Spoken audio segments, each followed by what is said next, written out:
Está começando mais um Cine Maranhão. Nesta edição, vamos assistir ao filme A Pequena História da Lenda de Ana Jansen. Animação produzida pela Dupla Criação em parceria com a Guarnicê Produções.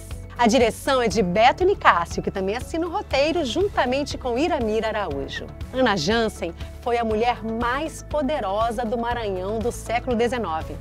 Muito se diz sobre ela, mas o certo é que não está claro o que é verdade e o que é invenção. Boa sessão!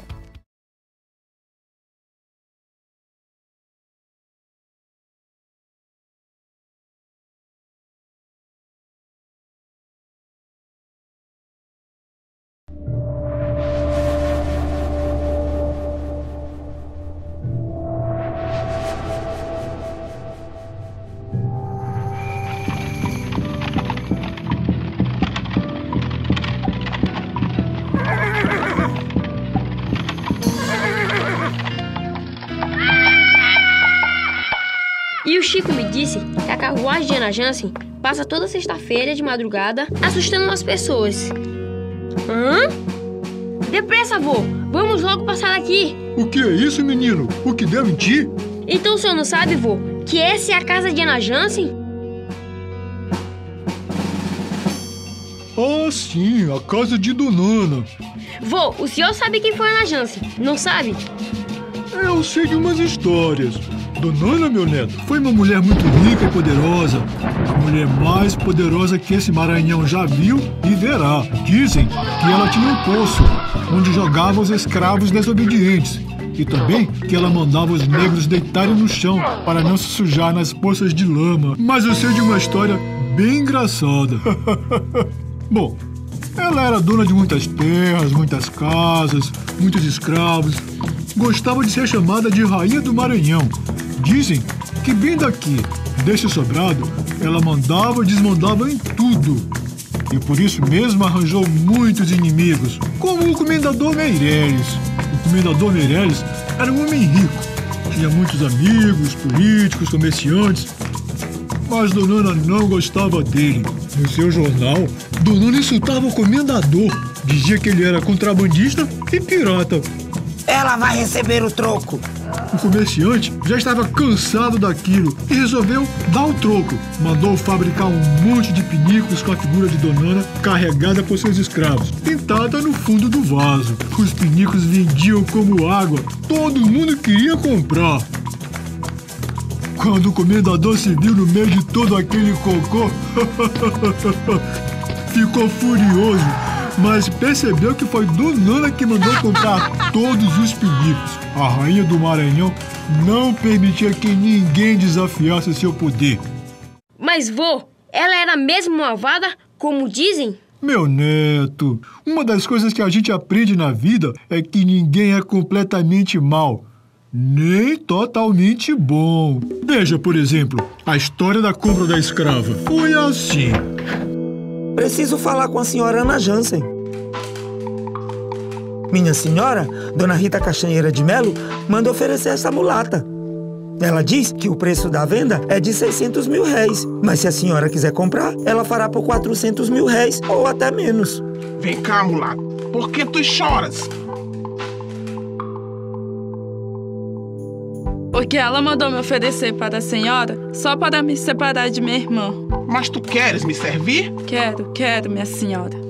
Dona Ana mandou chamar o escrivão para lavrar a compra da escrava. Ela queria dar uma lição na Rita Castanheira, de quem ela também não gostava. Aqui está o dinheiro pago pela negra, que para qualquer outro era de 600 mil réis, para mim não tem preço. Toma também esses 20 mil réis para pagar as solas de sapato que tu gastaste vindo até aqui com essa proposta desaforada da tua patroa. Vá, minha mulata, és livre. E quando disserem por aí que Dona Ana é má, diga que não é tanto quanto se pensa. Puxa, vô, essa história é muito bonita. Então Dona Ana não era tão malvada assim? A Rainha do Maranhão não permitia que ninguém desafiasse seu poder. Por isso a fama de malvada que ela teve até depois de sua morte.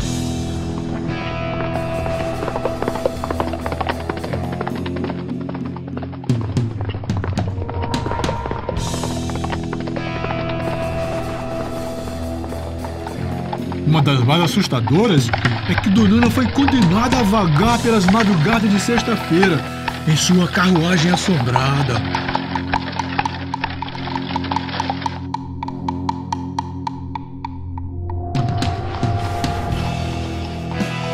Dizem que quando ela encontra alguém na rua, ela oferece uma vela que a pessoa não pode recusar. De manhã, a vela se transforma em um osso, deixando a pessoa mais assustada ainda. Mas não precisa ter medo. Essa história de carruagem assombrada é tudo invenção. É tudo invenção.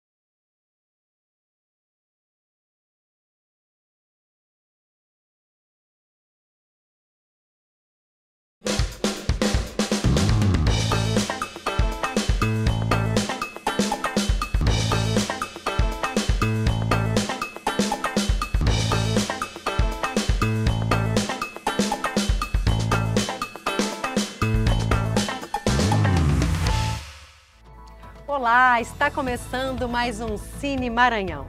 Nesta edição, vamos assistir ao episódio Terezinha e as Plantas, da série Histórias Maranhenses. A produção é do Museu da Memória Audiovisual do Maranhão, Mavan, e da Guarnicê Produções e tem direção de Beto Matucci. A partir desta obra, travamos contato com o pioneirismo da professora maranhense Terezinha Rego, na pesquisa e no tratamento médico fitoterápico. Boa sessão!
Que representa a terra para mim, muitas coisas boas, porque a terra foi feita por Deus, né?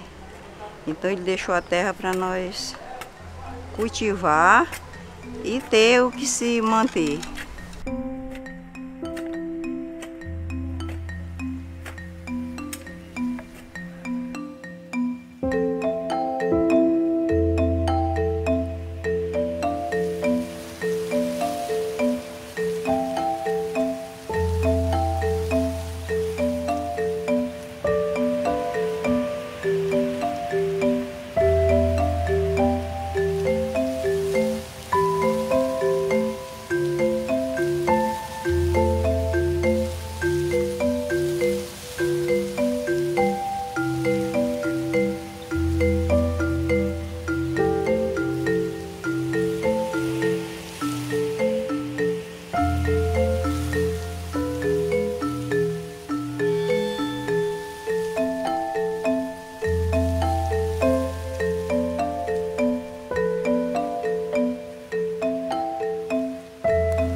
Melhor.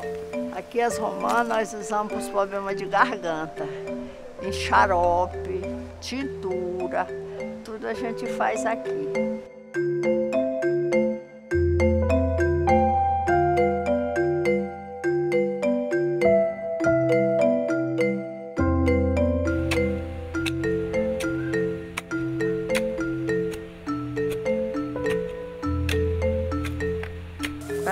Então nós usamos com chá e suco verde. Pega ele com couve, capim-limão, hortelã, faz um suco verde. É bom para o intestino, para fazer boa digestão. A gente usar por causa de certas doenças intestinais. Hoje o povo está usando demais esses sucos verdes. Hortelã, capim-limão, manjericão.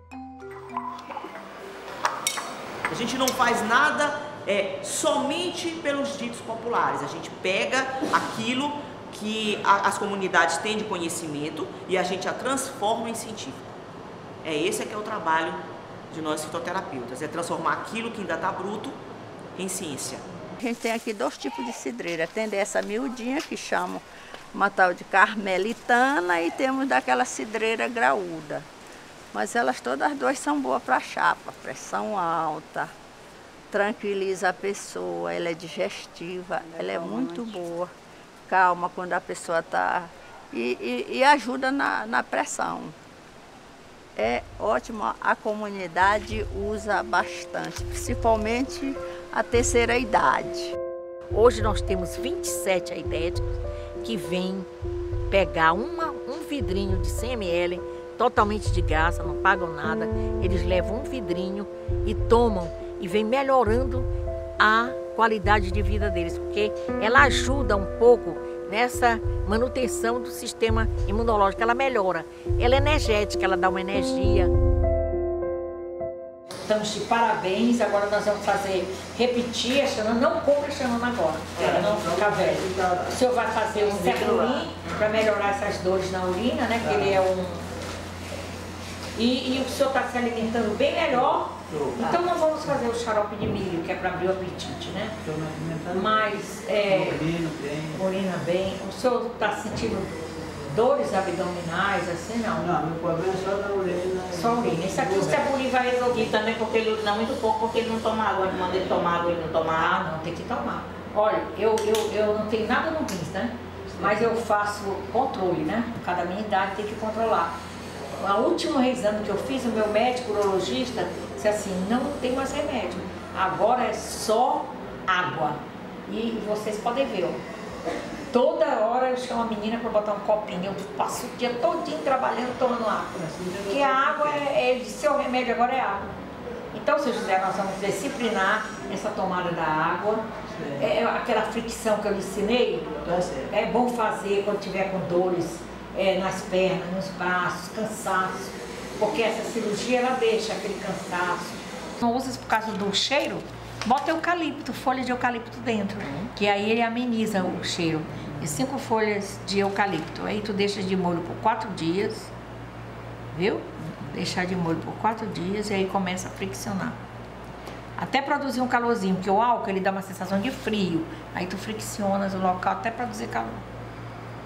Então, o trabalho da professora faz com todos nós, que nós fazemos esse trabalho, é justamente de combater essa automedicação fitoterápica de uma forma, né, errônea. Ou seja, eu tomo chá porque é gostoso, eu tomo esse chá de boldo porque ele é muito importante para isso e para aquilo. Enquanto sabemos que o chá de boldo, ele em excesso, necrosa o fígado, né? Ele apodrece o fígado.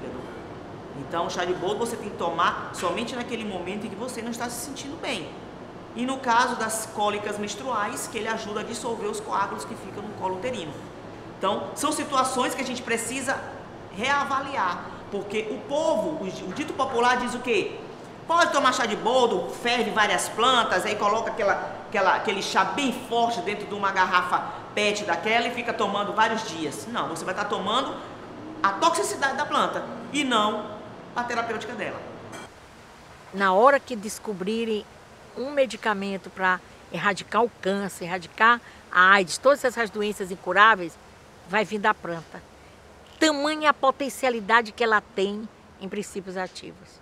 Agora, talvez eu nem esteja mais aqui quando isso acontecer, mas eu tenho tanta esperança que isso vai acontecer, porque nós temos conseguido melhoras consideráveis. Eu tenho uma fricção da minha planta, da minha tese, que é um cravo de defunto. Até o nome da planta ninguém quer Ninguém quer nem trabalhar com ela. Ela tem um cheirinho enjoado. Eu descobri que ela tem um alcaloide nela que é excelente para as dores articulares. Eu sou a maior fã dela. Eu faço 5 litros por mês. Toda noite eu fricciono. A minha coluna fica todo tipo sentada ou em pé. Eu mantenho essa coluna só com essa fricção, fazendo de manhã e à noite, ao deitar. Não é um medicamento, não é um tratamento que você vai ter um resultado imediato. Tá? Demora um pouquinho esse resultado. Mas quando começa a surtir efeito, eles sempre acreditam que o tratamento alternativo com a fitoterapia ajudou realmente.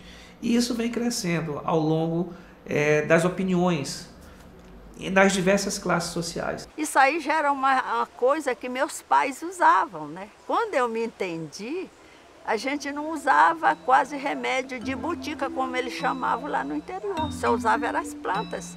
E as plantas, muitas coisas, elas resolviam. Nós temos resultados maravilhosos de cura, mas o papel dela, principal e mais importante, é a prevenção das doenças. E é isso que a gente precisa no Brasil. Uma vez que a gente não tem uma saúde ainda à altura do que deveria ser, a gente deveria pegar e ir na fitoterapia em busca dessa melhoria, né, da qualidade de vida.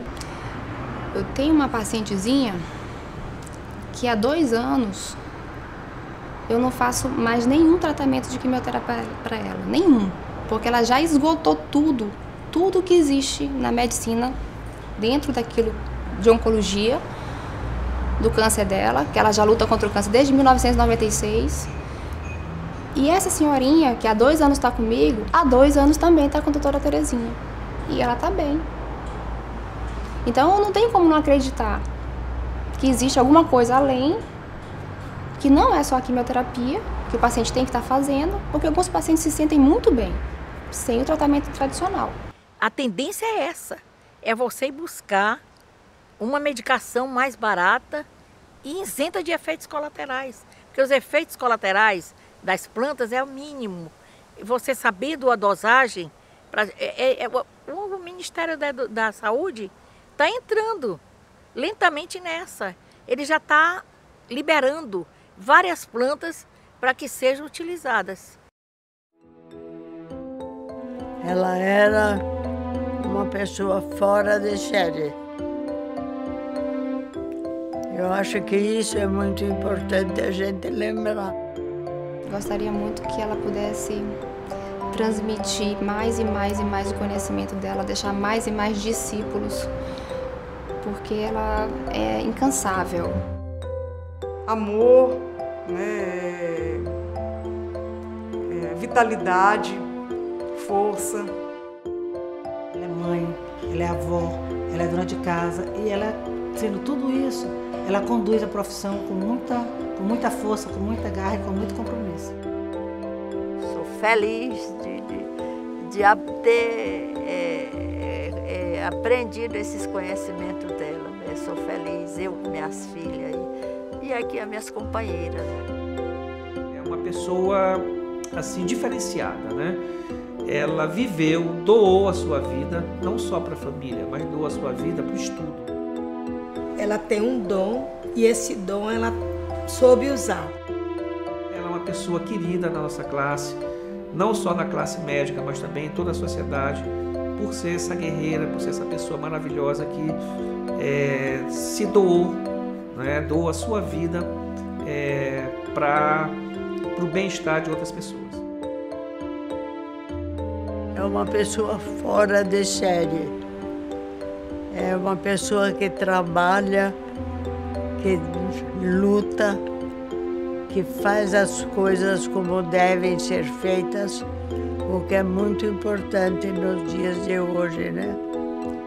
Porque o que as pessoas fazem para enfeite, tem aos montes.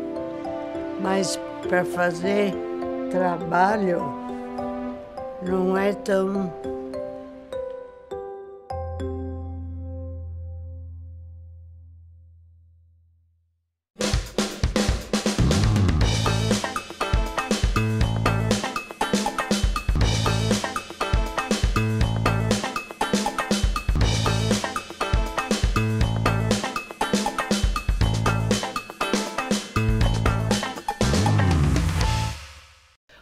Olá, está começando mais um Cine Maranhão. Nesta edição, vamos assistir ao filme O Pão Açu St. Louis São Luís. Animação produzida pela Guarnicê Produções em parceria com a Dupla Criação e Museu da Memória Audiovisual do Maranhão, MAVAM.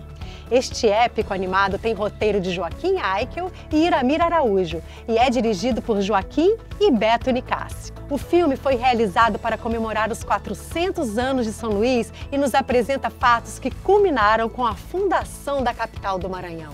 Boa sessão!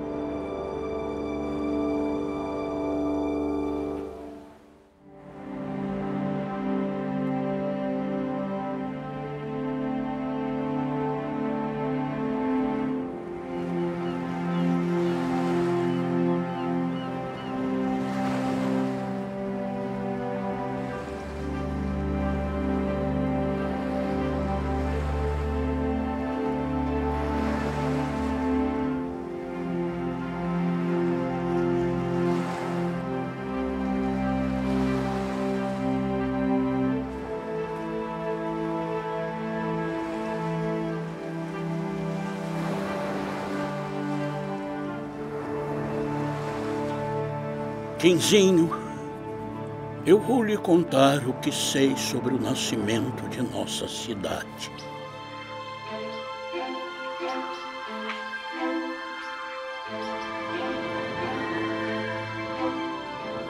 Um dia, chegaram por essas praias 3 navios.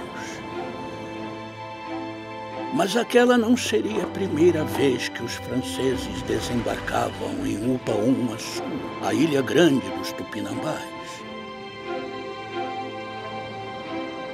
Eles eram liderados por Daniel de Latouche, que dizia estar a serviço do rei da França.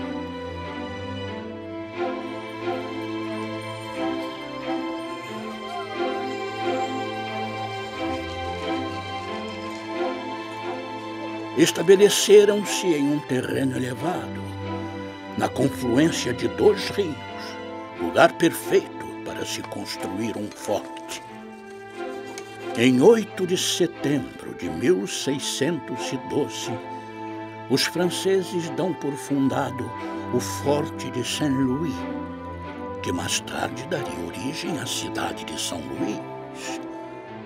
Davi Migan, um gaulês que desde menino vivia na ilha entre os Tupinambás, os levou então à presença de Japi Açu, principal chefe das aldeias. Com os franceses estabelecidos, de Latouche vai explorar o litoral norte da região, deixando a colônia aos cuidados de François de Razilly, Charles de Vaux e dos frades capuchinhos Claude d'Abbeville e Yves de Vol. O governador-geral do Brasil, Gaspar de Souza, estava em Olinda quando soube da invasão francesa e convocou Jerônimo de Albuquerque e Diogo de Campos Moreno para expulsarem os invasores.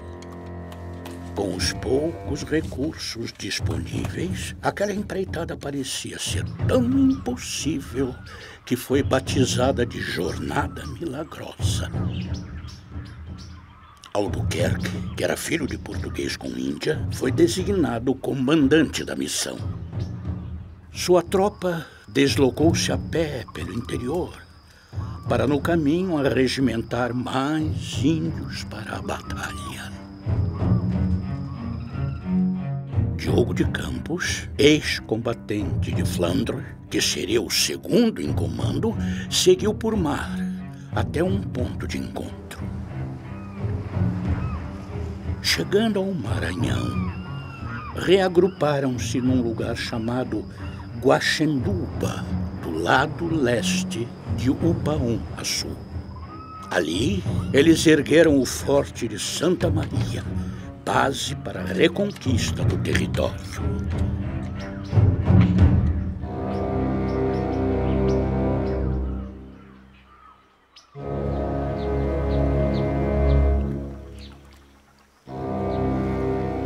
Avisado da presença dos portugueses, Razilly comunica a de La Touche que retorna a São Luís.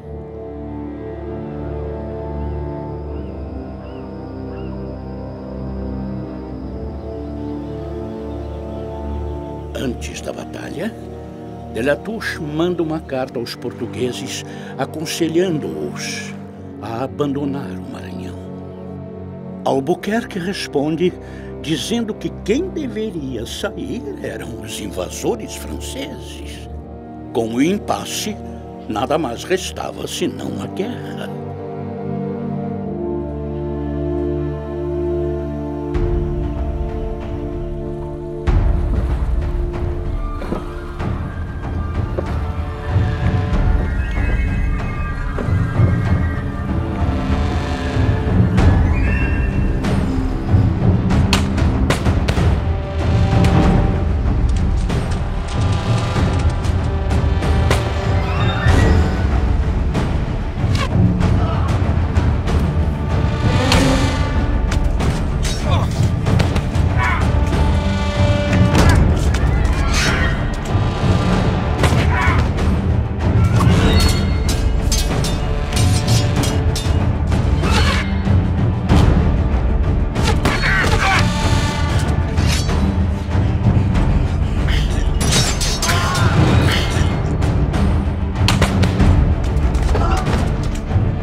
Os portugueses, que eram em menor número, estavam ficando sem munição, quando Nossa Senhora apareceu para ajudá-los e transformou areia em pólvora milagrosamente, mudando assim o destino da batalha.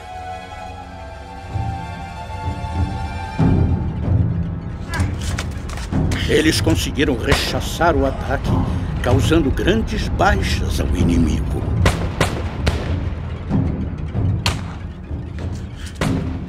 Depois da batalha, de um lado, os lusitanos quase sem provisões. Do outro, os franceses com um moral muito baixo devido ao grande número de mortos e feridos. De La Touche propõe uma trégua e sugere que a questão da posse da terra fosse decidida entre os soberanos da França e da Espanha, já que Portugal estava sob o domínio espanhol. Tal mediação jamais aconteceu.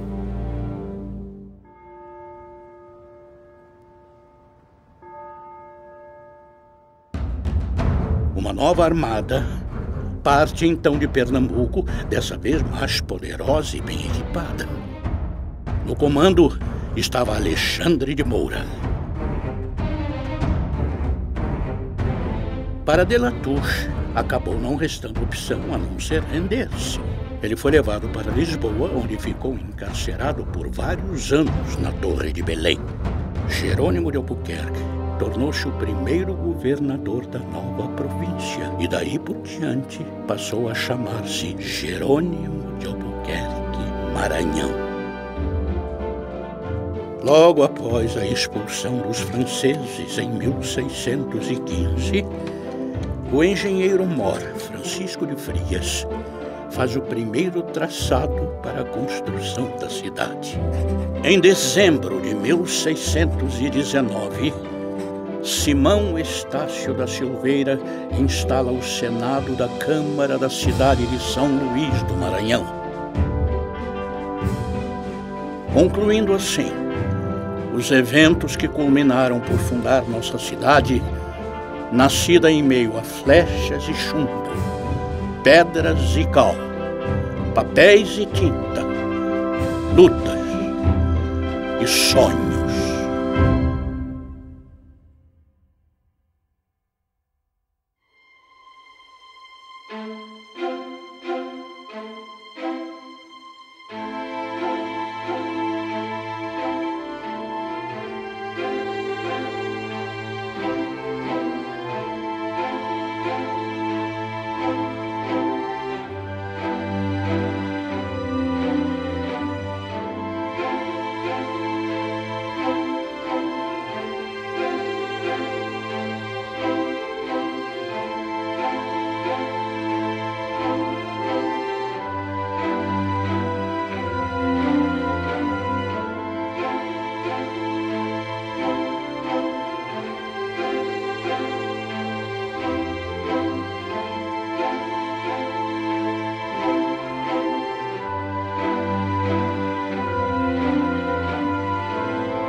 Olá, está começando mais um Cine Maranhão. Nesta edição, vamos assistir ao filme Joca e a Estrela, animação produzida pela Dupla Criação em parceria com a Guarnicê Produções. Baseado no conto infantil A Estrelinha Aparecida, da escritora Lenita Sá, Joaquim Aikel e Iramir Araújo desenvolveram um roteiro que foi dirigido por Beto Nicásio e Joaquim Aikel. Joca e a Estrela é a história de um encontro fantástico entre um garoto que sonha ser um grande jogador de futebol com uma amiga, uma estrelinha cadente. Boa sessão!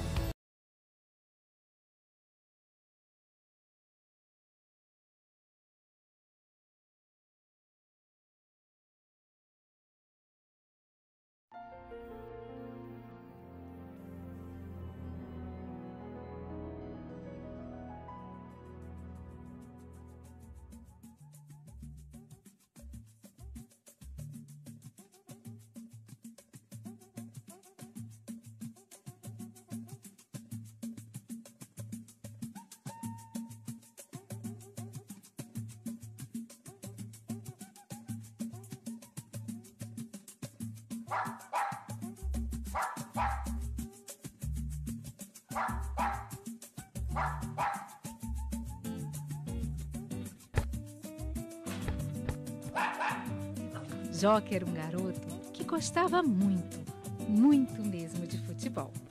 Mas ele não se considerava tão bom quanto os outros garotos. E por isso, às vezes ele se via em umas situações inusitadas. Como naquela vez em que um encontro bem diferente do que ele estava habituado aconteceu. Joca encontrou uma estrela. Ou será que foi a estrela que o encontrou? Ah, mas não importa. O fato é que uma grande amizade começou naquele jardim.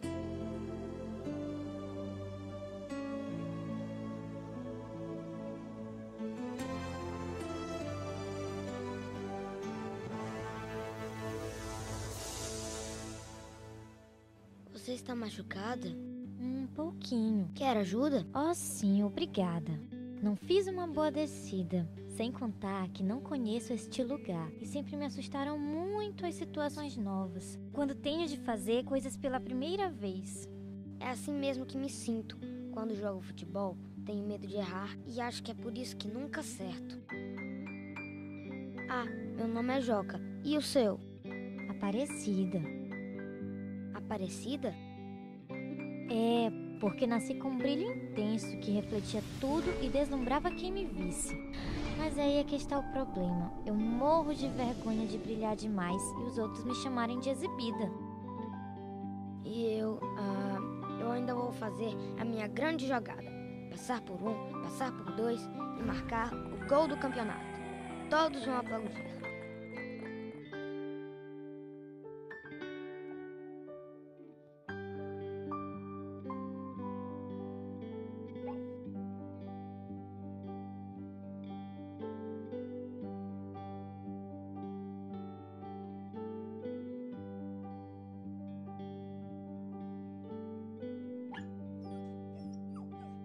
Obrigada, aqui vou descansar e ficar em forma para a viagem de volta à minha constelação.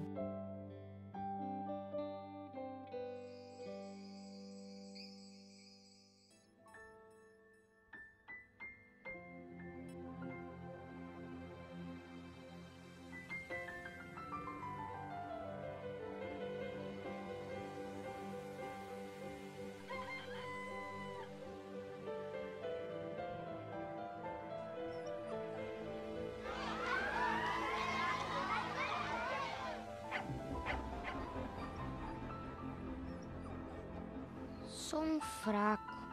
Ora, o que é isso? Todos temos nossos problemas. Olhe para mim. Tenho medo de brilhar demais e incomodar os seres que não têm luz própria. Porque costumam ser grandes e feios, como os asteroides, por exemplo. Mas o que aconteceu? Gelei na hora de driblar o Zeca e ele deu um chutão no meu tornozelo. Eu caí e me ralei. Sou muito covarde. Não se diminua assim. E da próxima vez dê um drible nele na frente de todo mundo. Já tentei, mas não consigo. Por que você não reage às provocações do Zeca? Por quê? Ora, por que, Aparecida? Você não tem medo de abrir todas as pontas e brilhar tudo o que pode?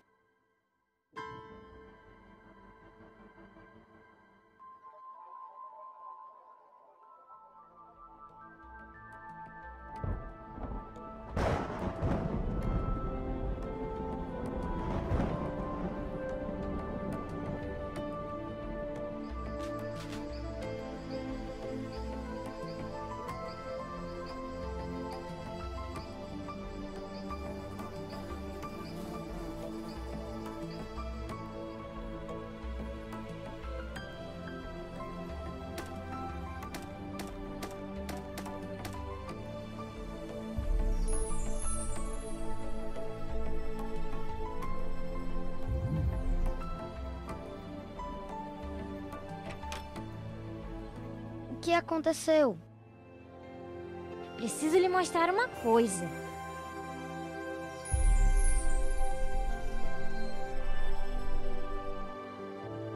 Joguei fora o medo de brilhar e agora estou pronta para assumir meu lugar no espaço. E voltarei hoje à noite para casa. Prometa-me que fará o mesmo no jogo de futebol. Eu vou tentar.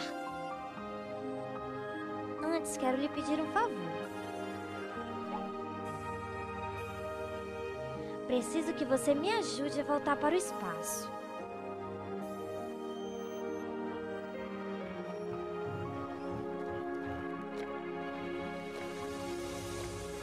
Vou ficar com saudade.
Aquele encontro mostrou a Joca que ele podia sim realizar o seu sonho.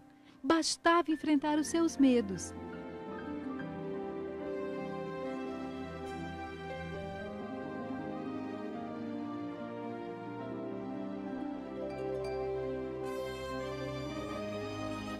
E é claro, ele contou com a ajuda de uma amiga brilhante.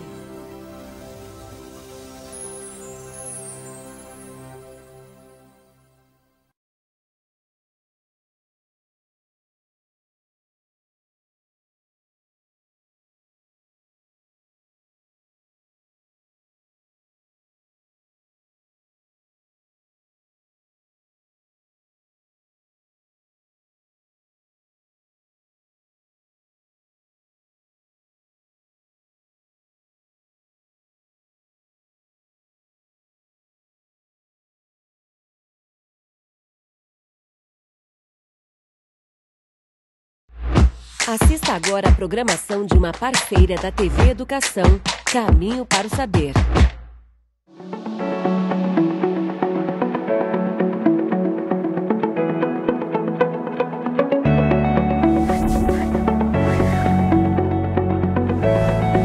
Olá pessoal, tudo bem com vocês? Está começando mais uma Educação em Rede, com muito debate, entrevista e muita informação para você. O objetivo do nosso programa é esse, trazer diversos assuntos que a gente possa abordar a importância da educação neles, né? Hoje a gente vai debater um tema muito importante, que é o bullying nas escolas e também nas redes sociais. O bullying é caracterizado como uma série de agressões contínuas e repetitivas e com uma característica de perseguição do agressor em relação à vítima. As agressões são verbais, físicas, psicológicas e podem ser cometidas por uma pessoa ou por um grupo delas. As vítimas são expostas em situações de constrangimento no mundo real e também no mundo virtual, como os perfis em redes sociais. E para falar sobre o assunto, o Educação em Rede conversou com o professor Jackson Rony Sá da Silva, que é doutor em Educação, professor do Departamento de Biologia e da pós-graduação em Educação da Universidade Estadual do Maranhão. A gente vai assistir essa entrevista agora. Segundo dados do Programa Internacional de Avaliação do Estudante, PISA, feito em 2018, 3 em cada 10 estudantes de 15 anos de idade sofrem bullying pelo menos algumas vezes ao mês. No levantamento que é feito de 3 em 3 anos, os jovens brasileiros aparecem como sendo alvo desse tipo de violência com mais frequência e em mais formas do que a média dos países membros da Organização para a Cooperação e Desenvolvimento Econômico, OCDE. No Brasil, a Lei nº 13.185, em vigor desde 2016, classifica o bullying como intimidação sistemática, quando há violência física ou psicológica, em atos de humilhação ou discriminação.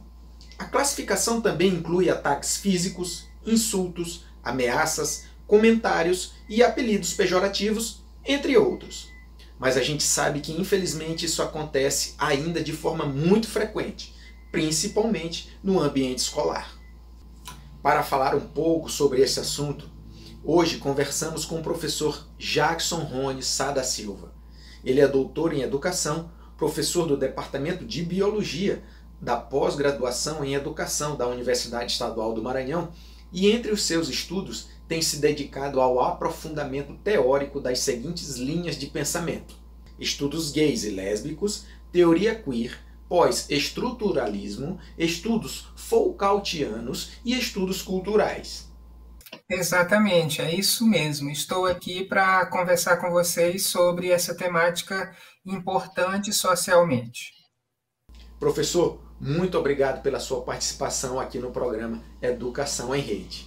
Hoje, a gente vive na internet a cultura do cancelamento. Algumas pessoas sofrem com diversas agressões em redes sociais. Esse comportamento de cancelamento, de alguma forma, normalizou alguns aspectos do bullying?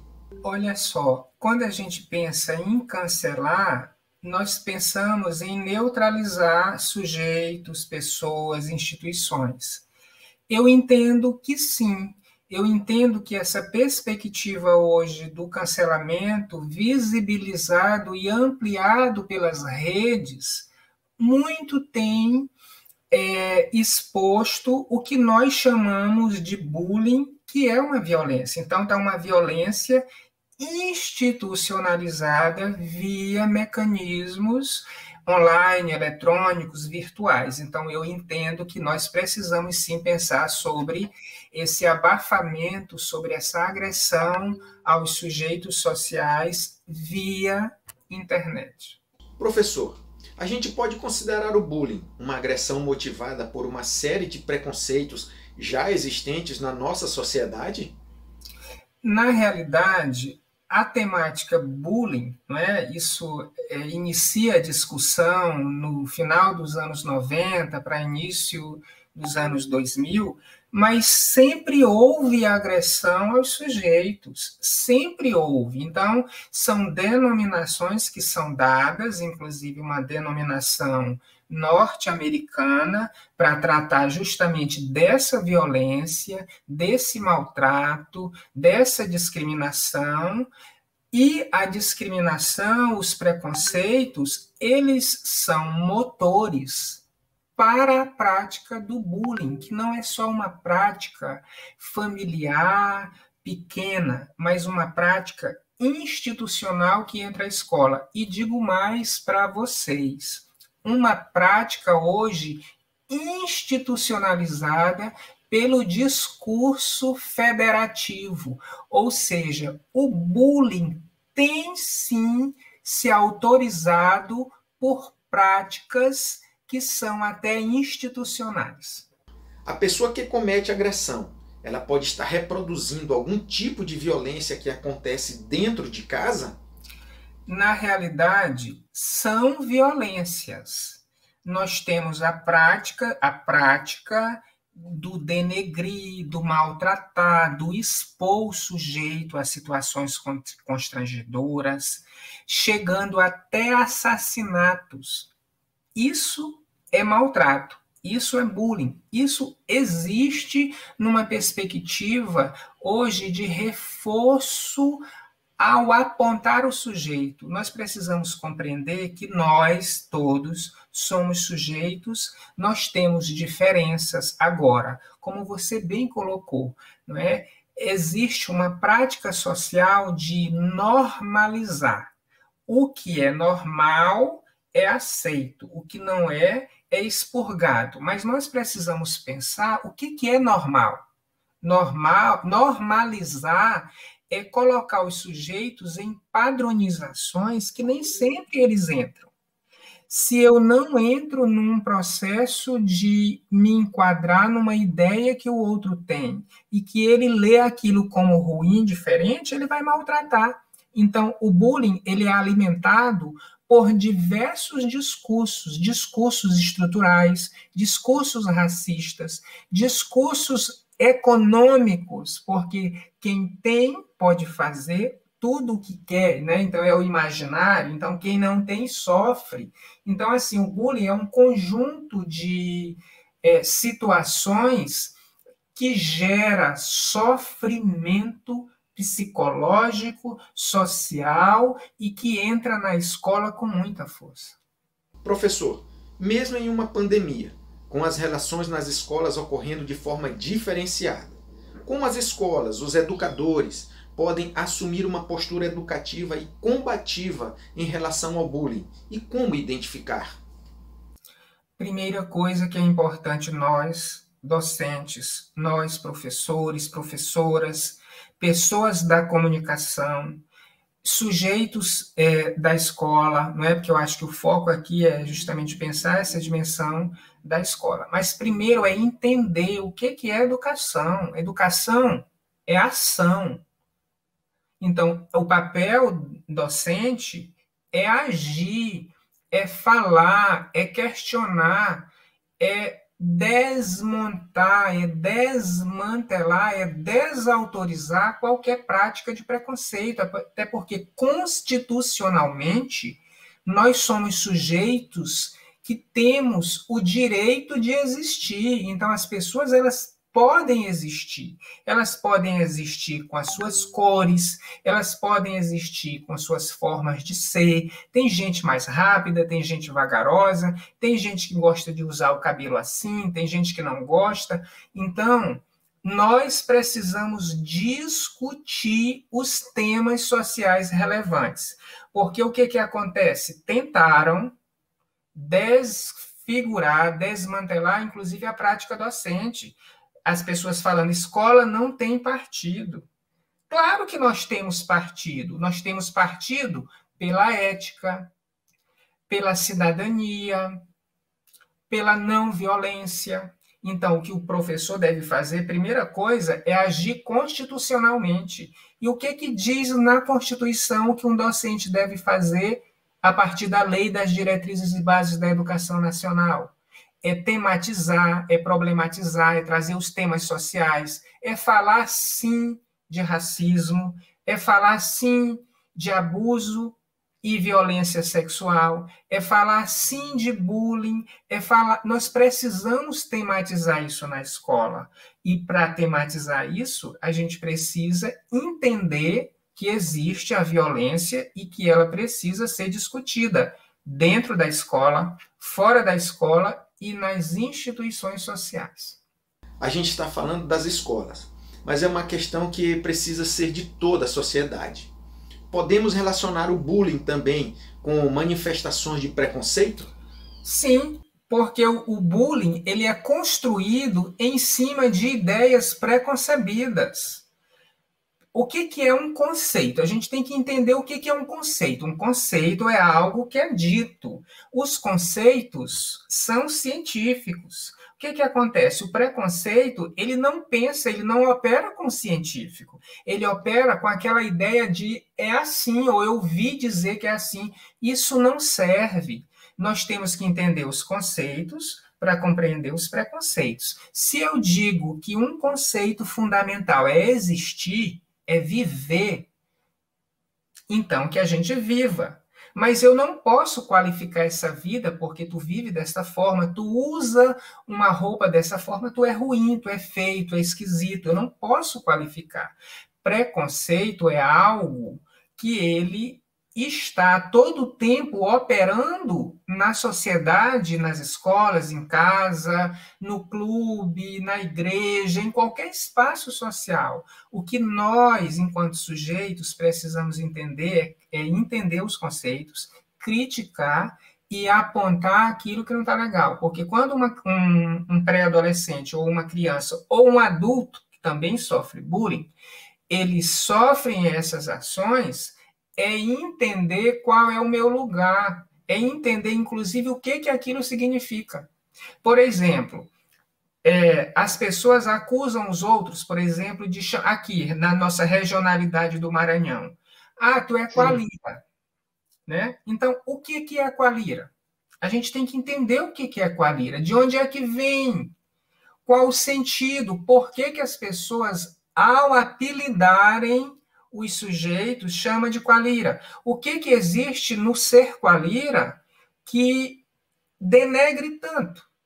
E aí nós precisamos pensar os conceitos, porque o preconceito qualira, ele opera para violentar, para maltratar, para excluir, para cancelar, para retirar esse sujeito de um espaço que é dele constitucional, que é a escola, que é a família, que é o espaço. Então a gente tem que pensar os conceitos. E a ciência, mais do que nunca, hoje, precisa assumir o papel de questionamento, porque a própria ciência está num bullying. A ciência hoje entrou num processo de bullying. As pessoas usam a ciência, os ditos e os feitos dela, de forma rasa, pequena e preconceituosa. Então, a ciência precisa olhar para ela e explicar melhor o que ela está produzindo, porque do jeito que está, não está fazendo efeito. Então, a gente tem que pensar sobre isso. O meu papel enquanto pai e mãe é compreender os processos sociais, é educar, é respeitar, é dizer para respeitar, é não achincalhar o outro, é não achincalhar o vizinho, é não maltratar, é não apontar, é não discriminar, por exemplo, as mulheres, colocando elas como... Porque existe uma discriminação do feminino, sempre o feminino como ruim, como pior. Então, a gente precisa fazer esse movimento de respeitar e fazer os sujeitos respeitarem, porque só o respeito que é constitucional e é ético vai fazer com que quem produz o bullying também entenda que ele tem papel em rever a sua violência. Eu acredito que deve ser o respeito mútuo, não é, professor? Cada qual... assim como você não quer ser maltratado, não maltrate também. Parte, acho que por aí também, né? Parte de uma dimensão de pensar isso. Agora, que isso não vem do nada. Isso vem de onde? Isso vem daquilo que nós chamamos estrutural. Qual é a nossa formação civilizatória? A gente tem que pensar sobre isso. A gente tem que pensar, por exemplo, nesses processos de inferiorização dos sujeitos, na demonização dos sujeitos, nesse processo de inferiorizar o outro, ele vem desde a colonização, é estrutural. Por isso que se fala de racismo estrutural, por exemplo. Tá? Então, o que fizeram com determinados sujeitos na colônia, né, no século XVI, século XVII, que hoje reverbera e respinga na sociedade, maltratando índios, escravizando sujeitos, menosprezando mulheres, maltratando, matando, assassinando sujeitos que não entravam num acordo daquilo que a estrutura diz que é certo e errado. Então, o racismo, o desrespeito ao outro, ele se dá historicamente. E se nós não pensarmos isso historicamente, né, pensar hoje, pensando o que foi lá atrás, nós vamos continuar dizendo bullying causa problema, mas causa por quê? Porque existe inferiorização, existe desrespeito, existe formas de lidar com os sujeitos, que é o patriarcado, né? Aquele poder pátrio de dizer que eu posso tudo e o outro não pode nada. Não é assim. Então, a gente tem que praticar justiça social. Inclusive, eu digo que a gente tem que praticar a comunidade, o comunitário. Qual é o sentido do comunismo? As pessoas já se perguntaram o que é comunismo? As pessoas não se perguntam. É outro bullying. As pessoas não perguntam o que é o comunismo, porque comunismo vem de comunidade, de respeito, de todos terem aquilo que é igual. O comunismo ou a comunidade, ela preza aquilo que tu tens como bom, que todos tenham. Então, que todos não tenham violência, que todos não tenham discriminação, que todos participem do processo do consumo social, porque uma das coisas que são importantes é a gente pensar por que também acontecem essas violências virtuais, qual o estímulo disso. Então, quem participa das tecnologias? Quem tem as tecnologias melhores? É uma questão de discussão de classe social também. Então, o bullying também está relacionado à classe. Ano passado, aqui em São Luís, teve um caso de um aluno em uma aula online começar a proferir insultos racistas para um colega de sala, que é uma questão ainda mais complexa. Mas citando esse exemplo, eu queria voltar ao olhar bullying virtual. Como as escolas precisam se preparar para enfrentar questões de cyberbullying, que não é algo apenas durante a aula online.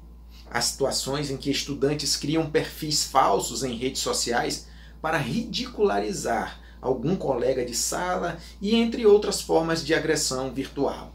O que o senhor tem a falar sobre esse assunto? A virtualidade, ela escapa às nossas mãos. A virtualização, o online, é algo que não tem controle, mas nós precisamos controlar determinadas práticas. Por isso que existem as leis. Então, hoje nós temos, por exemplo, parte da legislação, ela trabalha com essa questão do crime virtual. Então, que a gente possa cumprir isso, que a gente possa, por exemplo, detectar essas coisas e denunciar. As escolas ou outros ambientes, como de trabalho, que estão tendo aula virtual, virtualizada, síncrona e assíncrona, detectar isso, chamar atenção. Esse racismo que aconteceu durante a aula, não é? Qual seria o posicionamento, por exemplo, do docente, dos estudantes e da própria escola? É usar o próprio espaço virtual para dizer essa prática aqui, ela é criminosa, ela não deve existir. Aqui, como em qualquer ambiente, a gente tem que ter respeito. Então, vai das instituições públicas ou privadas também coibirem essas práticas, porque tudo que é virtual hoje é meio que etéreo, vai logo embora, porque é tudo muito rápido. E se a gente não utilizar esse espaço do ambiente virtual na escola, por exemplo, que é o nosso caso aqui, para poder questionar, por exemplo, foi questionado na hora da aula o que é que esse sujeito pensa de racismo, o que é que ele fez, que é a atitude dele, foi dito, o professor ou alguém disse que aquilo ali está lá na criminalização. As pessoas não falam, elas preferem ser espectadoras da violência. Então, o que está acontecendo Querem hoje... saber o que é que vai acontecer, né, professor? Vamos ver o que é que vai dar. Exatamente. O que está acontecendo hoje nessas práticas dos cancelamentos? É a necessidade de aplaudir o sofrimento e a desgraça do outro. Já disse Bauman, né? A sociedade do espetáculo. A gente vive espetacularizando tudo isso. É o que a Márcia Tiburi diz. Nós precisamos pensar a imbecilização social. Nós estamos criando imbecis que entendem que a imbecilização é produtiva. E isso está sendo institucionalizado como política pública de Estado. Que eu digo Estado é federação. Então, o próprio chefe máximo faz isso. Então, isso institucionaliza outros fazerem. Então, a gente tem que pensar sobre isso. Por isso que nós somos políticos. Eu não estou falando aqui de política partidária. Não estou discutindo isso aqui contigo. Eu estou discutindo política. O que é política? É ação, é falar, é questionar, é dizer. Sim. A gente, inclusive, tem que questionar o jornalismo e a mídia que ampliam o bullying, que maltratam os sujeitos, programas que operam para mostrar a desgraça alheia. Então, a gente tem que pensar. E aí eu vou lhe dizer mais uma coisa aqui. Nós, docentes, formados com licenciatura, que temos a cátedra da crítica, precisamos olhar o invisível e torná-lo visível. O bullying, que não é nada invisível, mas que as práticas deles invisibiliza, o próprio bullying tem que ser desmascarado com prática de dizer não. Nós temos promotoria de educação, da cultura, do ensino. Nós temos sujeitos que devem buscar os seus direitos para poder existirem. Então, faz parte do processo educativo nós denunciarmos as práticas que minimizam, que maltratam, que cancelam e que assassinam os sujeitos sociais. Talvez seja invisível para quem faz, não para quem recebe, né, essa prática. Quem recebe sofre muito mais do que quem faz. A invisibilidade, ela é a retórica da prática de quem faz, que ele expõe o sujeito, visibiliza a arrogância ou o desejo e a perversão de expor o outro, de maltratar, de apelidar, de achincalhar, de cuspir, de bater, porque o bullying tem coisas que são sutis, que não são nada sutis, que são sutis, mas tem coisas que são violentas. Então, eu exponho o sujeito e eu mascaro a minha forma violenta de ser. Só que esse sujeito exposto precisa expor o agressor. E a exposição do agressor é denunciando, é dizendo que ele pode viver bem, que ele vive numa vida boa, que o fato dele usar um óculos grande ou ser míope, isso não quer dizer que ele é ruim, porque, caro colega, a diferença existe, todos somos diferentes. Agora nós dois aqui conversando, nós somos iguais, por exemplo, aqui, estamos de óculos, mas os nossos óculos são totalmente estilosos e diferentes.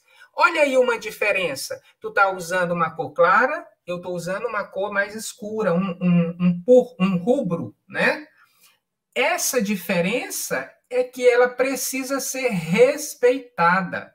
Quando o sujeito não respeita a diferença do outro, nós precisamos repensar que sociedade nós estamos. E, atualmente, nós estamos numa sociedade violenta, numa sociedade arrogante, numa sociedade fascista. Você sabe o que é fascismo? As pessoas ficam se questionando. Fascismo. Mas o que é fascismo?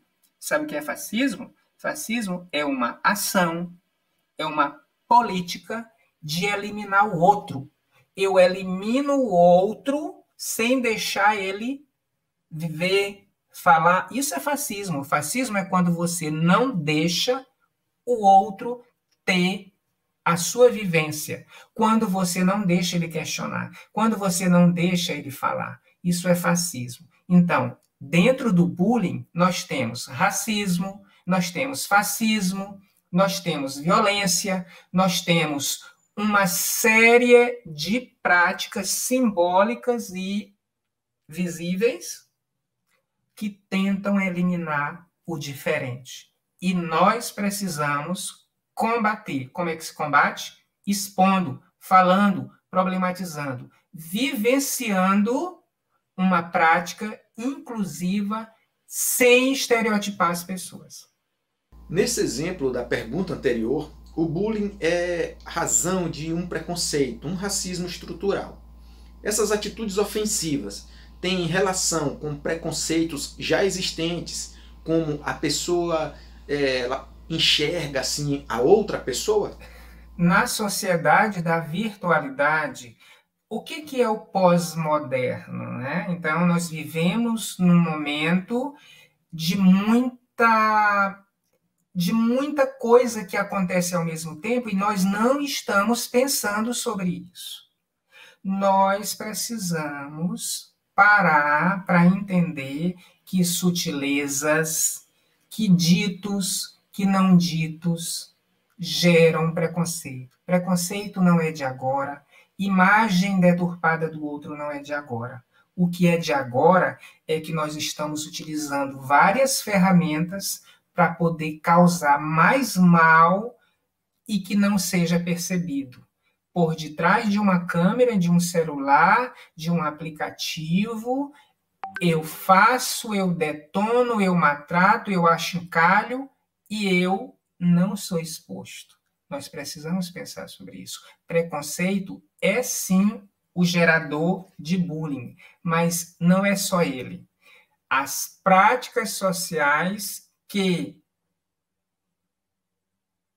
visibilizam o preconceito, que anunciam, que detonam, que maltratam, que expõem ele, são as mesmas práticas sociais que acoberta, que não expõem e que autorizam. Isso a gente precisa pensar. Uma questão aqui, professor. E se, por exemplo, um jovem percebe, né, que seu amigo está sendo vítima de bullying ou sendo um agressor, como ele pode ajudar a resolver essa situação? Se eu tenho um amigo que, por exemplo, está numa situação dessa, que está vivenciando, e eu não falo, porque nós precisamos falar. Eu volto ao que eu disse no início. Nós precisamos conversar. Vou te dar um exemplo aqui rápido. As pessoas, elas tendem a moralizar as coisas que os outros fazem. Por exemplo, uso de droga. Quando a gente pensa no uso de droga, nós não podemos pensar só no imaginário que a droga causa problema. Nós precisamos compreender, por exemplo, por que esses sujeitos usam, o que está causando prazer para eles usarem e por que eles não sentem prazer em outros locais que não usam. A gente tem que entender, a gente tem que parar de moralizar, de dizer que é errado, que é preconceito. Olha aí o preconceito. Eu digo que é errado sem conhecer. Então, sem conhecer. Quando o professor vai falar de droga, de aborto, de maconha, de bullying na escola, a primeira ação que ele tem que fazer é uma ação socrática. O que Sócrates fazia lá na Idade Antiga? Ele perguntava, ele questionava, ele queria saber o que o sujeito entendia. A partir do momento que a gente entende o que o sujeito sabe sobre aquilo, a gente pode fazer estratégias de fazer ele repensar. Por exemplo, quando eu tenho uma pessoa agredida e um agressor, eu tenho que entender os processos para me poder ajudar. Agora, se eu já chego moralizando, sai, não faz, isso é errado. Errado por quê? Por que nós temos que dizer para determinadas pessoas que praticam o bullying é errado? A gente tem que dizer o que é isso, o que é violência. Qual a consequência daquilo, né? A gente tem que falar. Porque se ficar só no combate, bullying é errado, mas é errado por quê? O que tem no bullying que é errado? É errado expor as pessoas. Por que é errado expor as pessoas? Porque as pessoas têm as individualidades delas e a gente tem que respeitar. Então, tu não vai expor aquela pessoa porque tu também é um indivíduo que tu pode ser exposto. Então, esse é o trabalho que eu chamo a atenção aos educadores, aos professores e professoras, aos pais, aos clérigos, a quem está lá na religião, porque a religião tem uma dimensão moralizante, né? A gente tem que expor as coisas. Se a gente não fala, é outro desrespeito ao cidadão, quando a gente não dá a capacidade dele ouvir e da gente falar. E assim, mesmo quando é algo que a gente pode considerar pequeno, como um apelido, uma brincadeira, é algo que precisa ter atenção. Por ser uma agressão sistemática, elas podem se intensificar com o tempo? Isso é muito interessante, o que você está dizendo. Olha só, na minha tese de doutorado, eu trabalhei a homofobia na escola, tá? Eu estudei o que a medicina, do início do século XX até a atualidade, disse sobre o sujeito homossexual, tá? Então, marica, mariquinha, né? Então, o sujeito chamado de... Não, eu estou só chamando que é mariquinha, que é pequeno. Não é pequeno para o sujeito, tá? Para o sujeito que recebe a ideia de mariquinha, para ele representa alguma coisa. Mas o que representa o ser maricas? O que é ser marica? Ser marica é ser desqualificado, é gostar de homem, e gostar de homem tem uma conotação. Um homem gostando de homem numa sociedade patriarcal machista tem um sentido. Ser marica é ser achincalhado. Então, não, foi só é agressão. Entendeu? Então, não existe. Para quem recebe, né, se torna... Às vezes, para quem fala num tom, né, até quer... Não, é coisa pequena, estou brincando, mas para quem recebe aquilo ali, é algo... Qual o sentido daquilo que é dito que dizem que é pouco? Então, para mim, pode ser muito. Por exemplo, hoje, para mim, Jackson, e aí eu entro o professor Jackson, o pesquisador, o professor que, inclusive, pesquisa sobre isso, né?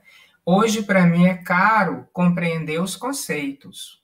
Se a gente não compreende os conceitos, nós vamos continuar falando as coisas como, por exemplo, é só uma gripezinha. É só uma gripezinha? 460 mil pessoas morrendo. Esse é um bullying amplo. Vamos pensar sobre isso. Então, o que a gente diz, para a gente é menor, mas para o outro é muito grande. Hoje nós estamos lidando com duas categorias, morte e doença. Para muita gente, isso é importante. Então, a gente precisa parar de achar que as coisas são pequenas, porque não são. Professor Jackson, a gente gostaria de agradecer a sua participação aqui no Educação em Rede. Pena que o tempo é pouco para um assunto tão complexo e até agradável de se discutir. Primeiro, agradecer ao governo do estado, à Secretaria de Educação, à Universidade Estadual do Maranhão, porque nós fazemos educação. Educação para formar sujeitos, formar professores. Por exemplo, na UEMA nós temos as licenciaturas em matemática, em biologia, em química, nós temos as licenciaturas. O que a gente quer formar? Bons professores, mas que não só discutem fórmula química, fenômeno biológico, não é só isso, é para discutir as demandas sociais. Então, eu deixo aqui como mensagem para as pessoas que lidam com a educação e que lidam com sujeitos no processo social de formação, que ouçam esses sujeitos, que respeitem as ideias desses sujeitos, que promovam aulas qualitativas, fazer como Paulo Freire nos dizia. Vamos perceber o que de fato essa educação quer. Nós queremos que educação? Queremos educação para a igualdade, para o respeito, para a cidadania, para o bem-estar. E bem-estar não se constrói individualmente, é coletivamente. Então, que os professores e professoras da rede básica de educação pública e privada assumam o compromisso social em discutir os temas sociais como o bullying, discuti-lo, expô-lo, mostrar o que é e agir para minimizar o sofrimento de muitas pessoas que chegam até suicídio porque são apontados como menores. Agora, voltamos aos estúdios. Tá interessante, né? A gente precisa ficar atento porque, de repente, um amigo nosso, né, está sendo vítima de bullying, principalmente nas redes sociais, então a gente tem que ficar atento e sempre dispostos, né, a ajudar. Mas vamos falar de mudanças. Você já percebeu aí que a gente vive mudando, né? Passando por momentos diferentes e às vezes parece que o mundo está bem acelerado, né? Como se a gente não conseguisse acompanhar. Esse é o assunto que a psicóloga Flávia Costa Aidar vai falar com a gente agora. Ela gravou um vídeo trazendo essa reflexão. Oi pessoal, eu sou a Flávia, sou psicóloga e a partir de hoje vou começar a compartilhar alguns temas e algumas discussões com vocês por aqui. Algumas coisas que afetam bastante o nosso dia a dia e a gente nem para perceber o quanto. Então, hoje eu queria falar sobre um tema que o tempo inteiro está presente nas nossas vidas, que é mudança, transformações. O tempo inteiro a gente está passando por transformações, independente da idade que a gente esteja. Seja com 5, 30, 20, 40 anos, a nossa vida ela está o tempo inteiro se transformando. Que é uma mudança maior do que essa pandemia que a gente está vivendo. Tudo precisou mudar. Então, até a forma como a gente se relaciona, que a gente está se falando por aqui, antes poderia ser presencial, agora está no formato online. Então, o tempo inteiro a gente está tendo que se adaptar de acordo com essas mudanças que acontecem no nosso ambiente. Algumas mudanças podem vir de forma mais leve, como, por exemplo, mudar de gosto musical, mudar de casa, algumas mudanças que acontecem no nosso corpo. E outras mudanças podem vir de forma mais brusca, como uma mudança de cidade, mudar de emprego, de profissão, início e término de relacionamentos, ou até mesmo a perda de alguém que é importante para a gente. O fato é que essas mudanças nos exigem que a gente reorganize uma série de coisas na nossa vida, porque essas coisas vão começar a funcionar de uma forma diferente por causa dessas transformações. Então, eu costumo pensar nessas mudanças quase como quando a gente vai colocar uma água para ferver no fogo. Vocês já pararam para perceber quando a gente vai passar um café, por exemplo, o tanto de formas diferentes que a água pode assumir? Então, se esse fogo ele estiver muito quente, a água vai começar a ferver, a borbulhar, a evaporar. Se a gente colocar ela no congelador, ela vai virar gelo, vai ficar na forma sólida. E se a gente deixar ela nas condições ambiente, que a gente chama, ela vai ficar no formato líquido. A gente é assim também, que nem a água, a gente também passa por muitas transformações, a depender das condições do ambiente que a gente está. Então, quem nunca virou frio, ficou um gelo depois de passar por algumas decepções? Ou então quem nunca ferveu, borbulhou de raiva por causa de alguma situação chata ou estressante? A gente o tempo inteiro está agindo sobre o ambiente e sofrendo ações, sofrendo efeitos das consequências que acontecem nesse ambiente também. A gente está se comportando e se relacionando o tempo inteiro com as pessoas, com os lugares e com as coisas à nossa volta.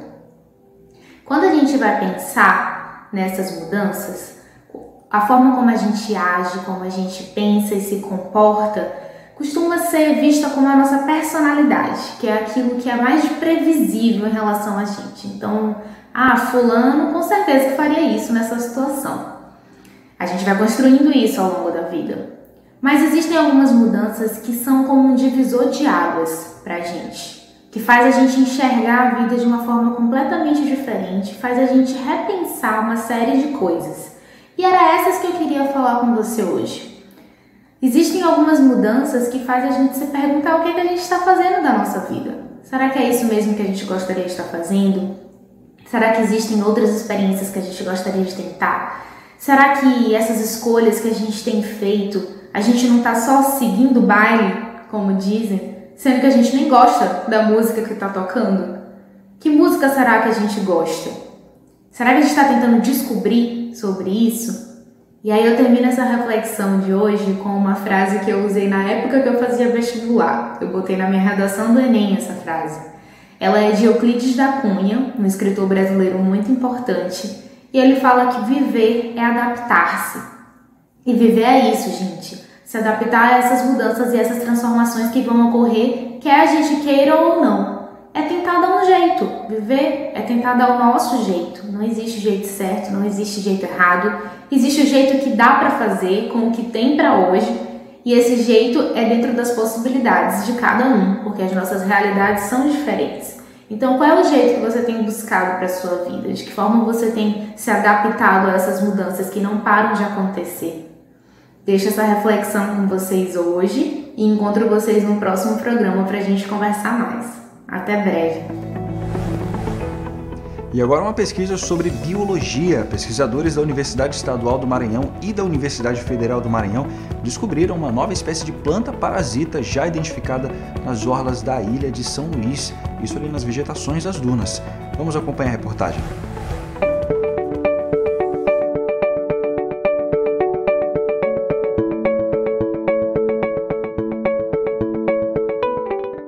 Olá, meu nome é André Vitor Scatinha, sou biólogo, doutor em Biologia Vegetal pela Unicamp e atualmente estou como pesquisador na UEMA, em São Luís.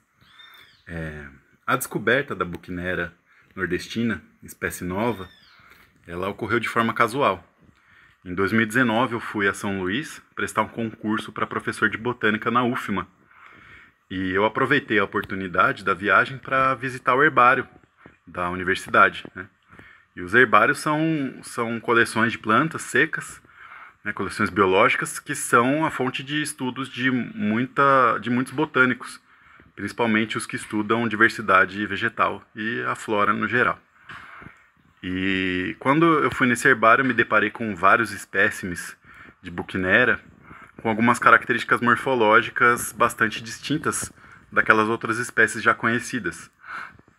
Como, por exemplo, as brácteas longas, né? As brácteas que são as folhas que ficam na base das flores, bem longas. Os tricomas, ou pelos, nos caules orientados para baixo, né? Então em direção à base da planta. E também a presença de pequenos ramos compressos nas axilas das folhas. Então todo esse conjunto de características é único no gênero, né? E foi uma grande surpresa. E no mesmo dia eu fui até a Praia do Calhau para passear com alguns amigos que também estavam prestando concurso. E quando a gente chegou no mirante da litorânea, a gente avistou no canteiro central várias dessas buchneras. E quando eu vi a planta no campo, viva, eu já não tive dúvida de que era uma espécie nova, né? Aí, a partir daí, eu estabeleci uma parceria com a professora Francisca Helena Muniz, da UEMA, com a professora Raíza Valéria Saraiva, da UFMA de Pinheiro, e com o aluno Arthur Couto, também da UEMA, né? E aí, parte das plantas eu coletei e levei para Piracicaba, onde eu fazia pós-doutorado, na USP, com o professor Vinícius Castro Souza. E algumas medidas, né, algumas análises em microscópio, em lupa, eu fiz lá na USP. E a outra parte foi feita pela Raíza Valéria e pelo Arthur, na UEMA, junto com a professora Francisca, né? E a partir daí, quando a gente tinha os dados já coletados, e tudo organizadinho, a gente escreveu um manuscrito em parceria e submeteu para a Acta Botânica Brasílica. É uma revista científica, né, da Sociedade Botânica do Brasil. E ela foi publicada no começo do mês e já divulgada no site da UEMA, no site da UFMA, inclusive na Rádio Universidade, né? E essa espécie nova, ela, por enquanto, só tem registros nos estados do Ceará, Maranhão e Piauí. Por isso que a gente nomeou ela como Buchnera nordestina, por ser exclusiva do Nordeste. É uma planta parasita, o que não significa que ela causa algum dano à flora local. Na verdade, é uma espécie nativa e, como outras espécies da família Urobanchaceae, é parasita. E isso é muito comum em algumas plantas que habitam ambientes pobres em nutrientes, né? Então, essas plantas, na verdade, elas são especializadas, tem raízes especializadas que se fixam a raízes de outras plantas, que, por sua vez, absorvem água e nutrientes do solo. Então, na verdade, essa parasita, a Buchnera nordestina, não consegue absorver água e nutrientes diretamente do solo. Ela primeiro precisa infectar a raiz de outras plantas, normalmente gramíneas, né, os capins que a gente vê na orla da praia, né, e nas dunas também. Olá, me chamo Raíza Saraiva, sou egressa do programa de pós-graduação em agroecologia da UEMA e atualmente estou vinculada ao curso de Ciências Naturais da UFMA. Participei da equipe que realizou a descrição de uma nova espécie de planta para a ciência, que foi a espécie herbácea Buchnera nordestina. A publicação saiu no periódico Acta Botânica Brasílica. Nós, do Herbário Rosa Moschel, contribuímos com descrições e mensurações de caracteres morfológicos que são importantes para a distinção dessa espécie quando comparada a outras de mesmo gênero, ou seja, do gênero Buchnera. E dentre essas características nós temos o comprimento de suas brácteas. Para realizarmos essa etapa, nós tivemos que retornar à área de coleta, nas dunas, nas restingas da praia do Calhau, para coletarmos mais exemplares frescos e realizarmos essas mensurações e descrições, assim como esse material posteriormente foi adicionado no acervo do herbário. Realizamos também mensurações e verificações de exemplares depositados no herbário da Universidade Federal do Maranhão. E é importante destacar que essa espécie também ocorre em áreas de cerrado e que o status de conservação inicial da espécie é tido como uma espécie ameaçada por ocorrer em uma área com forte influência antrópica e degradação. A parceria de pesquisadores de São Paulo e do Maranhão foi relevante para este achado, assim como destaca a importância de termos trabalhos sobre levantamentos florísticos, assim como a formação de taxonomistas.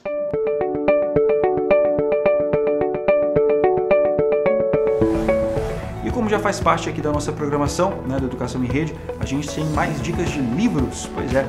E hoje quem indica é a cantora e compositora maranhense Flávia Bittencourt, que é conhecida nos palcos com excelentes interpretações, né? A Flávia gravou aí um vídeo em que ela não trouxe só uma dica de livro, como duas dicas de livros de autores maranhenses. Vamos saber então quais foram as preferências da cantora Flávia Bittencourt.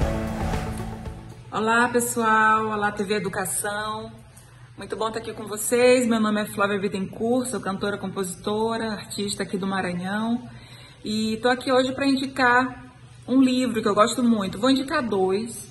O primeiro é Tambores de São Luís, de Josué Montelo. E o segundo é o Dr. Bruxelas, de Fulgêncio Pinto, que também é meu avô.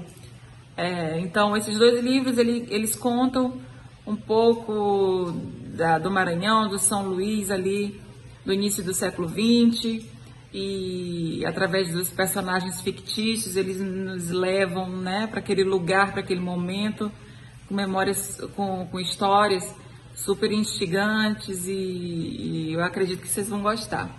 É isso aí, fica a dica. Tambores de São Luís, de Josué Montello, e Dr. Bruxelas, de Fulgêncio Pinto. Beijo. Aí, a Flávia Bittencourt indicou um clássico, né, de Josué Montello, Os Tambores de São Luís. Foi escrito na década de 1970 e é uma das obras mais importantes da literatura maranhense. E se você quiser saber mais, conhecer mais sobre Josué Montello, pode fazer uma visitinha no Instagram da Casa de Cultura Josué Montello. Lá sempre tem muitas dicas interessantes. Uma outra indicação é uma obra de Fulgêncio Pinto. Para quem não sabe, ele foi um folclorista, né, compositor, multi-instrumentalista. O livro Dr. Bruxelas foi lançado, a primeira edição, em 1924, mas foi reeditado recentemente em 2013. Então é isso, o programa de hoje está acabando por aqui.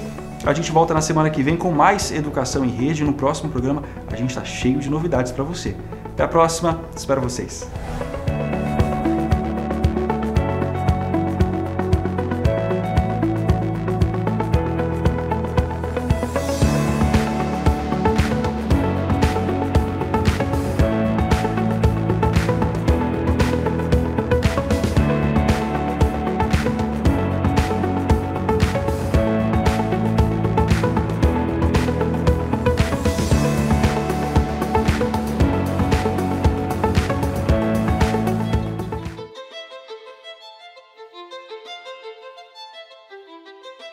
Tudo começa pelo primeiro degrau.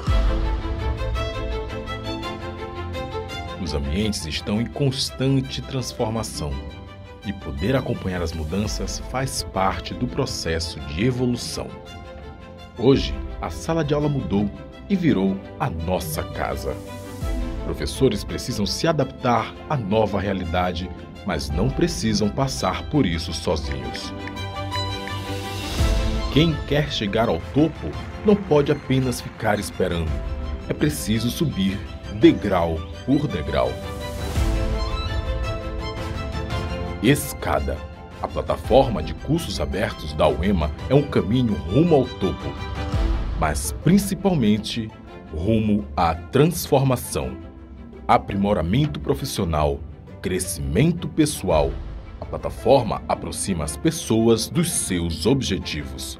Cursos livres online que desenvolvem a competência em diferentes áreas. Mais de 400 mil usuários em todo o território nacional e em outros 59 países. Escada. Experiência e eficiência compartilhando conhecimento e qualificação. Uma plataforma interativa e de fácil acesso, inovadora no uso das tecnologias e atualizada constantemente. A pandemia alterou a vida de milhões de pessoas. Professores e alunos dormiram em um mundo e acordaram em outro completamente diferente, com novas demandas e exigindo novas habilidades. Ficar parado no meio da escada não é uma opção. Buscar o aperfeiçoamento profissional é o caminho. Um caminho que não precisa ser trabalhado sozinho. CAPES e UEMA unidas em prol da educação. Uma parceria que vai ampliar as oportunidades de formação docente. É a expertise da UEMA em desenvolver alternativas inovadoras por meio da plataforma Escada, aliada ao compromisso da CAPES com a formação continuada de professores. Duas instituições por uma educação melhor e mais qualificada no Brasil. 300 mil vagas. 5 cursos especialmente idealizados para os professores, gratuitos e com certificação, com foco na nova realidade que é aprender, trabalhar e evoluir. Mesmo que não saibamos quando tudo isso vai passar, podemos pelo menos ter uma certeza, a de que um dia tudo isso vai passar. E até lá, a CAPES e a UEMA serão promotoras do conhecimento, do aprimoramento, do aperfeiçoamento profissional e, é claro, da formação de professores. Enquanto houver esperança, sempre haverá um caminho, degrau por degrau, até o topo da escada.